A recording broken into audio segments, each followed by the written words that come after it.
직장에 충성하던 것이 미덕이던 시절이 있었습니다. 한번 직장에 들어가면 마치 내 집이라 생각하고 평생 직장이라 생각하고 그 직장이 성장하기를 함께 마음을 모으고 힘을 모으면서 그렇게 사는 것이 미덕이던 시절이 있었습니다. 근데 지금은 그렇지 않죠. 가만히 보면 자기가 직장에 다니더라도 더 좋은 조건의 직장이 있으면 언제라도 옮길 준비를 합니다. 요즘 젊은 사람들은 조건만 더 좋으면 언제든지 직장을 옮기려고 하죠. 거의 바람직하다, 바람직하지 않다, 이것을 논하기는 뭐하고요. 그런 어떤 심리는 철저히 자기 이익을 추구하는 시대죠. 다른 사람을 위해서 또는 공동체를 위해서 나를 희생한다, 그게 아니고 내게 이익이 되어야 되는 거죠. 내 이익에 맞아야 우리가 움직이는 시대가 되었죠. 그러니까 과거에는 애사심이라는 게 있었어요. 자기가 다니는 직장을 사랑하는 마음이 있었는데 요즘 그런 거 말할 수도 없죠. 아이고 나한테 일자리를 주신 것만 해도 감사합니다. 그런 거 없는 시대죠. 정당하게 내가 일을 했고 내 일에 대한 정당한 대가를 주어져야 하는 시대인 거죠. 그래서 자기 업무 외에는 안 하는 거죠. 자기 업무를 벗어나는 일을 하면 거기에 대한 대가가 반드시 보상이 주어져야 그게 이제 가능한 시대가 되었습니다. 이런 사회적 분위기와 맞춰서 교회에서도 이제 그런 것들이 존재하죠. 봉사하고 헌신하는 것을 기쁘게 여겨야 되는데 나 같은 죄인을 하나님 부르셔서 직분을 맡기시고 나로 하여금 주님의 몸된 교회를 섬기게 하셨다. 이런 기쁨과 감사가 있어야 되는데 점점 그런 것들이 사라져가는 거죠. 봉사하는 것을 힘들어하죠. 교회에서 직분을 맡아서 그 직분을 감당하는 것을 힘들어하는 것. 교회는 내가 은혜 받으러 오는 것이지 내가 일하러 오는 것이 아니라 이렇게 생각하는 거죠. 교회 와서 은혜 받으면 그걸로 된 거지. 내가 뭔가 더 고생하고 힘들게 봉사하고 이런 게 싫은 거죠. 어떤 사람은 그 봉사가 무기가 되기도 하죠. 작은 교회에 봉사자가 많이 없으면 내가 봉사하는 사람이면 내 마음에 안 들어. 나 그럼 이 봉사 안 할 거예요. 이제 이렇게 되는 거잖아요. 봉사 자체가 무기가 되기도 합니다. 점점 시대가 그렇게 되어가는 거죠. 안타깝게도요. 교역자의 영역에서도 이제 그렇게 되는 것 같아요. 좋은 목회자 만나기가 쉽지 않은 시대라고 그러잖아요. 젊은 세대로 갈수록 더 그런 것 같아요. 이런 생각이 꼰대 같은 생각인지는 모르지만 가만 보면 젊은 세대로 갈수록 이제 사회적 시대가 그러니까 그러겠죠. 그런 분위기 속에서 자라나니까 어떤 목회자의 삶을 직업처럼 생각하는 거죠. 일종의 이제 직업이 돼가고 있어요. 부교역자 구하기가 점점 힘들어져요. 규모가 작은 교회여서 그런 게 아니라 큰 교회들도 좋은 부교역자 구하기가 힘들다는 거죠. 목회자로서의 삶을 희생하고 헌신하는 삶으로 생각하지 않고 똑같이 내가 수고하고 내가 일한 것에 대한 정당한 보상과 대가가 주어져야 되는 이런 것으로 생각을 하는 거예요. 지금 어떤 운동들이 있냐면요. 부교역자가 교회에 이렇게 청빙을 받아갈 때에 근로계약서를 써야 된다 하는 이제 운동이 일고 있어요. 근로계약서를 써서 근무 시간은 언제고 해야 하는 일은 무엇이고 그러니까 그 맡은 일 외에는 안 되는 거죠. 이제 그런 것들을 철저히 해야 된다. 왜냐하면 교육자가 우리가 오면 거의 멀티로 움직이잖아요. 이 일 했다가 교회 무슨 일 있어 또 일도 했다가 이렇게 움직이니까 그 어떤 일을 한다 하는 것을 정확히 작성을 하고 이것들을 해야 된다는 거죠. 근로계약서 스스로를 근로자로 만드는 거죠. 근로자로 만드는 거죠. 이런 분위기들이 이제 존재하고 있는 거죠. 지금 이제 43장에서 하나님께서 환상 중에 새로 만들어진 성전에 여호와의 영광이 들어갔잖아요.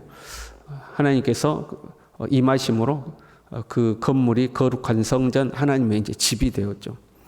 하나님의 집에는 하나님을 섬기는 자들이 존재하는 거죠. 주인의 전반적인 일을 맡아서 처리하는 사람을 우리가 집사라고 하거든요. 그럼 집사가 주인의 뜻에 맞게 주인이 더 이상 신경 안 써도 되도록 집을 잘 알아서 관리하는 거죠. 그게 이제 훌륭한 집사인 겁니다. 이 하나님의 집에도 집사가 존재해요. 이 구약 시대에는 제사장과 레인들이죠. 하나님의 집에서 하나님을 섬기기 위해서 선택받은 사람들이에요. 제사장과 레인들이 집사로서의 일을 감당해 가는 거죠. 그런데 7절에 보니까요.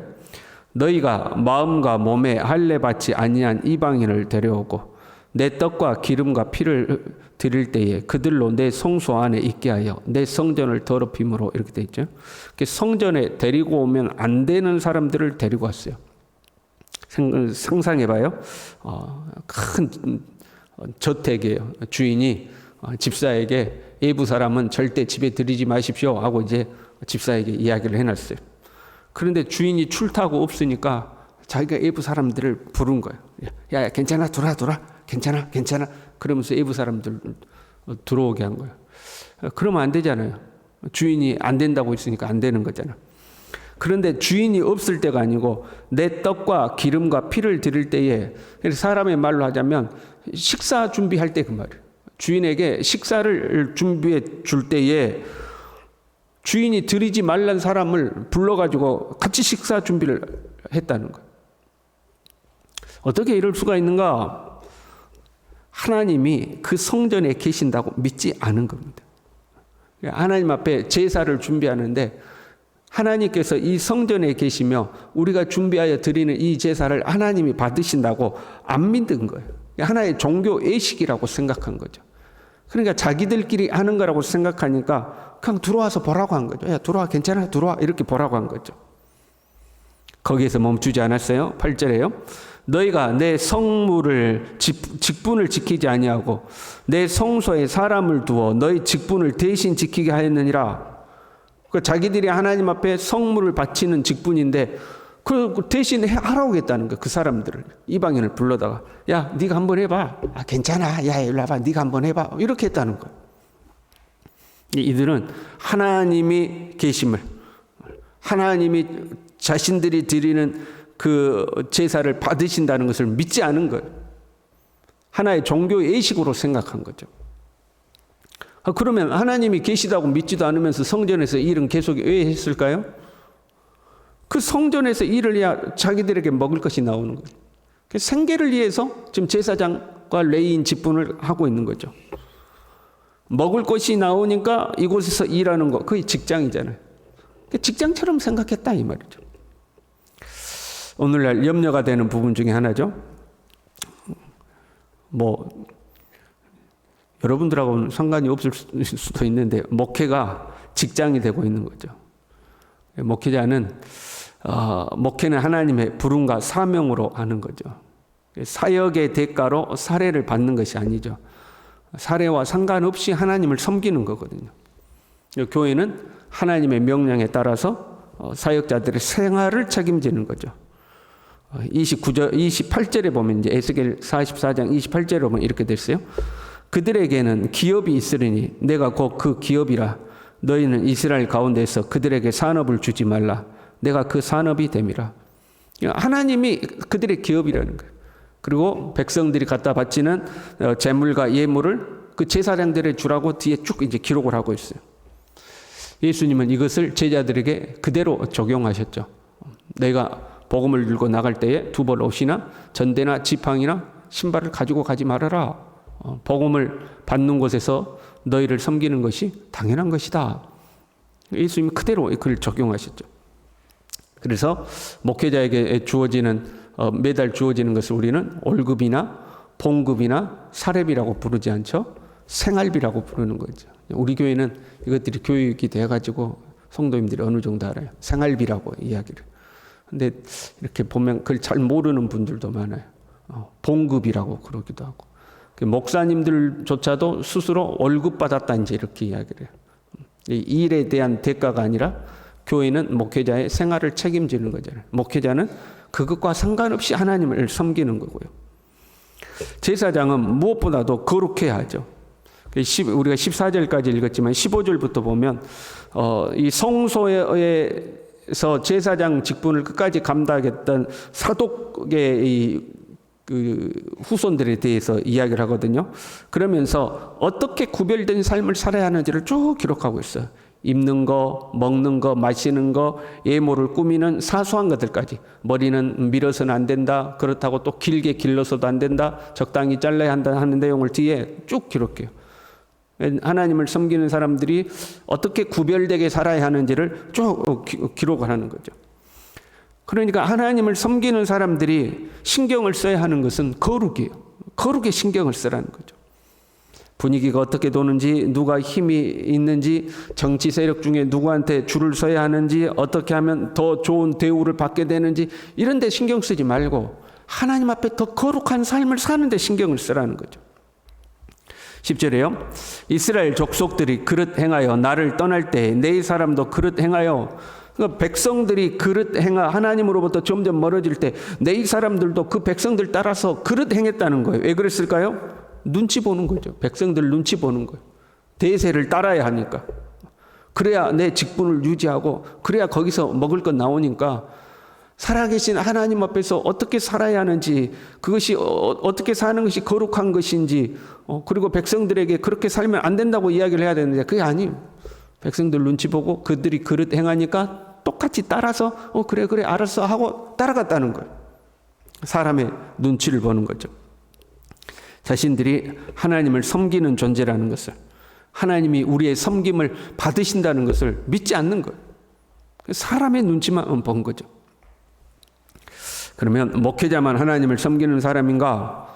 오늘날 우리 모두가 하나님을 섬기는 사람들이에요. 직분이 다르고 맡은 역할이 다를 뿐이죠. 우리는 하나님을 섬기죠. 살아계신 하나님을 섬기고 있어요. 이것을 잊어버리면 안 돼요. 사람 앞에 있는 것이 아니라 우리는 하나님 앞에 있어요. 하나님은 우리의 섬김을 받으시죠. 이것을 믿으면 우리는 기쁨으로 주님을 섬길 수가 있죠. 교회에 은혜 받으러만 오는 것이 아니에요. 정말로 은혜 받고 나면 주님을 섬기게 돼 있는 거죠. 정말로 하나님의 은혜를 받은 사람은 주님을 섬길 수 있음에 기뻐하고 감사하게 되는 거죠. 그게 없어지는 거죠. 은혜는 받고 싶고 축복도 받고 싶은데 주님을 위하여 희생하고 싶진 않은 거죠. 고생하고 싶진 않은 거죠. 무거운 짐을 지고 싶진 않은 거죠. 나한테 뭔가 좋은 거 주어지기만 바라는 거죠. 은혜가 떨어지면요, 딴 생각이 들기 시작하는 거예요. 은혜가 떨어지면 하나님을 섬기는 것 자체로 감사하지 않고, 교회에서 나를 알아주니 알아주지 않느니, 나를 대우를 해주니 안 해주니, 자존심이 상하니 어쩌니, 봉사를 하니 마니, 그것이 다 사람과의 관계 속에서 그런 마음이 드는 거잖아요. 하나님 앞에서 내가 서 있고 하나님이 나를 위해서 예수 그리스도를 이 땅에 불러서 나 같은 죄인을 위해서 예수님이 십자가에 죽으심으로 내가 구원받았고 그 은혜로 내가 부름받았다. 그런 나를에게 직분을 주셨다. 너무 감사하다. 사람이 알아주든지 알아주지 않든지 그 은혜에 감사해서 하나님을 섬겨야 했는데, 근데 사람의 눈치를 보니까, 사람을 신경 쓰니까 알아주니 몰라주니 칭찬을 하니 안 하주니, 밥이라도 한 그릇 사주니 안 사주니, 온통 이런 생각만 드는 거죠. 그렇게 사람의 눈치를 봤던 이 레위 지파 사람들은요, 결국에는 본질적 직분을 박탈당하죠. 하나님을 섬기는 직분을 박탈당하고 허드렛 일이나 하는 신세가 되는 거예요. 하나님이 그들에게 일을 안 맡기시는 거죠. 여러분, 이 일을 안 하면 절대 좋은 것이 아니에요. 그렇잖아요. 교회에서 봉사를 안 하게 돼서 아우 편하다. 편한 게 절대 아니에요.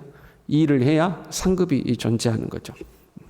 결국에는 근본적으로는 하나님이 살아계심을 믿는가 믿지 않는가, 내가 주님의 교회에서 봉사하는 것을 하나님이 받으시는가 안 받으시는가, 그걸 믿는가 안 믿는가, 근본적으로는 그 믿음에 있는 거죠.